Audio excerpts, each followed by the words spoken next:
Cool. So hello everyone, I'm Rob Slade. I'm the Director of Digital Content. Thanks so much for having us today. We're kind of really excited to show you what we get up to at On the Edge. Before we dive into our gaming content, we thought it would be kind of useful to give you a bit of background about the organisation. So On the Edge is a media and conservation organisation with a mission to emotionally reconnect humanity with nature. The business is sort of split into two halves. It's both a non-profit and also a charity. But we exist because as people, we've never really been more disconnected and isolated from the natural world than we are at the moment. And it's this disconnection to the natural world that sometimes allows us to overlook the destruction that we're actually exacting upon it. So for us at On the Edge, an emotional connection means that the item you're connected with is really seen, it's acknowledged, and it's respected. And it's really those sort of feelings that we want people to feel about nature. So that's our mission. On the next slide, you'll see that we kind of generate that desire to emotionally reconnect through storytelling. And as our audience is predominantly Gen Z, we tend to tell stories digitally. We've got formats, themes, franchises across our social channels. We've also got a long form film slate, media partnerships, and of course our games. So for quite a small little organization, we actually get involved in quite a lot of different output and lots of different storytelling opportunities, which is really exciting.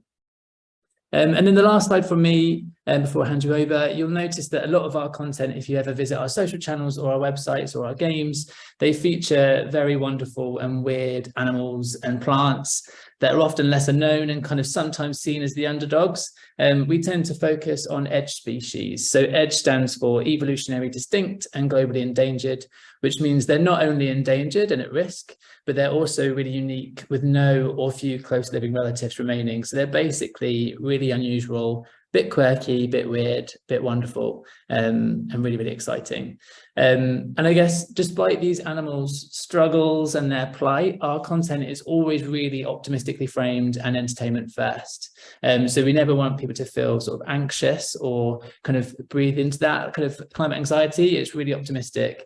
But everything that we do is kind of rigorously grounded in science. So I'm going to pass you over to Alex to tell you a bit more about that side of our organisation. Amazing. Thanks, Rob. You're right to hop onto the next slide for me. Thank you. So hi, I'm Alex. I am the Director of Natural History here at On the Edge, and I'm going to give you a very quick snapshot as to what we're getting up to in our Science and Conservation and Natural History unit. So really underpinning everything we do here at On the Edge is our grant-making research program. So we fund innovative research on species that receive little to no attention through providing early career biologists, naturalists, anthropologists the opportunity to research edge species and to develop methods to help protect them. Next slide, please. So our projects span from New Zealand, where we work on the kakapo, which is a really cute flightless parrot, to Madagascar, where we work on eye-eyes, which is a nocturnal primate with a very long middle spindly finger, through to the Western Ghats. This is the purple frog. This is an edge species. This frog only comes above ground one day a year to mate and spends the rest of its life underground. But in this area, we also looked at species such as great hornbills, Cantor's soft-shelled turtles, etc. We're not just looking at amphibians, reptiles, mammals, we're also looking at flowering plants in Hawaii, and a little bit close to home, we are also looking at angel sharks, common stingrays in Wales. But to put this in perspective, in 2022 alone, we've helped protect over 65 edge species, 138 distinctive species, and 41 threatened species. Now, over about 1,400 people have been involved in our research activities. And in 1 year alone, we have helped protect over 135,000 hectares of habitat. But the problem remains that protected parks don't equal protected species. So we have to connect with people on an emotional level in order to influence behaviors that lead to deforestation, biodiversity, and habitat loss. So to do that, we pair our research with short form and long form content, as you've heard from Rob, but also with gaming, which you'll now hear from with Steve. Thank you, Alex. All right, guys. So I'm Steve Pierce. I'm the Games Program Manager at On the Edge. And the first question that we have to answer is, well, why games? So more than 80% of our target audience are Gen Z, and they play games on a daily basis. But it's not just a case of us going after our audience. So all the animals you see here all have superhero traits. So the axolotl on the left, he can regenerate a limb just like a mini aquatic Deadpool. The pancake tortoise is the fastest land tortoise, and it's evolved a flat shell so it can hide in crags, but it can also inflate itself as a self-defense mechanism. The pangolin is literally wearing its own suit of armor. And the elephant shrew on the end there, he can jump 10 times his own height. And so these are just pure superhero traits. And there are many more examples of unique and wonderful creatures, all among the most threatened species on the planet, that all have superhero traits that are perfect for gamification and inspiring and engaging our players. So to introduce you to our games, as the guys have mentioned, this is Kakapo Run. So this is our first game. It's an endless runner, and you play as the kakapo, which is a charismatic flightless nocturnal bird that's found only in the reserves in New Zealand. And there's reckoned to be only about 300 of them left in the wild. And the second game, Save the Purple Frog, as we've mentioned previously. So this is a top-down arcade action game with nods to the good old classic Frogger. And it covers the remarkable journey the frog makes to their breeding grounds once a year.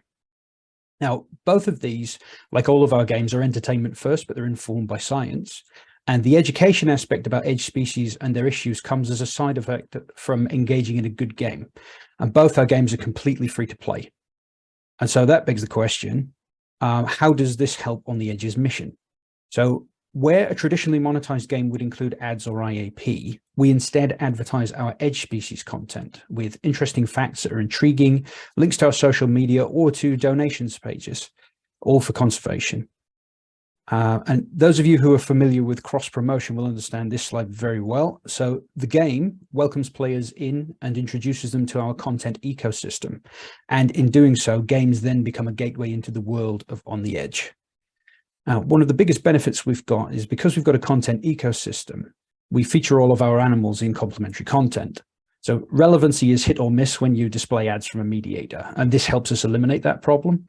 So if you take the Kakapo, players who have installed Kakapo Run will also see our social media posts featuring the Kakapo and the messages for conservation, and also the Kakapo episode of our YouTube series, Animals in Therapy. So we're opening up the world of the Kakapo to our players even more. And this is how all of our content enhances and amplifies the message of our creatures. All right, so that is what we're doing at the minute. And just to answer the question, what's next for On the Edge? So currently, we are constructing the messaging framework for nature, and we're fitting it to all of our existing games. And in the meantime, we're brainstorming new concepts that are based on more unique and wonderful creatures to bring their conservation case to the world.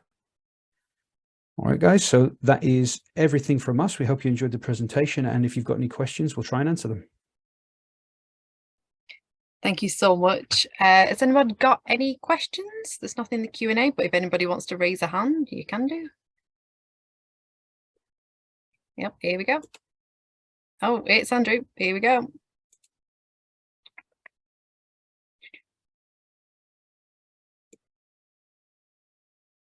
Yeah, Andrew, can you speak? Or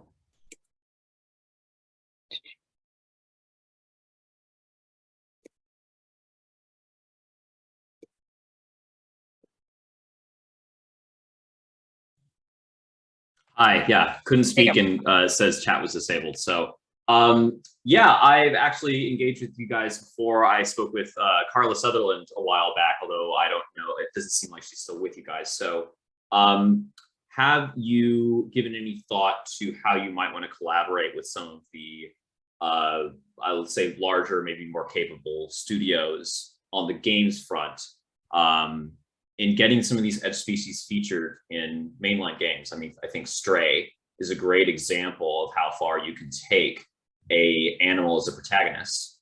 And, you know, is there any thought to trying to engage some of these larger parties that could get these animals seen in a bigger way? Yeah, absolutely. That's right, Andrew. So one of our main missions is to highlight and increase the, what's the word I'm looking for? Increase the profile of On the Edge and of our edge species. And the first step to that is that we want to build out a portfolio of games that showcase lots of weird and wonderful creatures. But other things along those lines are exactly as you say, engaging with larger content creators.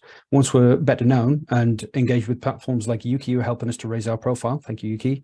That is something that we'll definitely be looking at and engaging in. Excellent. Yeah. I do have someone I can point you to offline from the whale and dolphin conservation group that is very successfully managed to integrate into the game developer community and pull some of that larger studio attention to their cause. And I think that's a repeatable format. So which one of you would I best be reaching out to? Definitely me. Thank you very much for that, Andrew. Excellent. Thank you.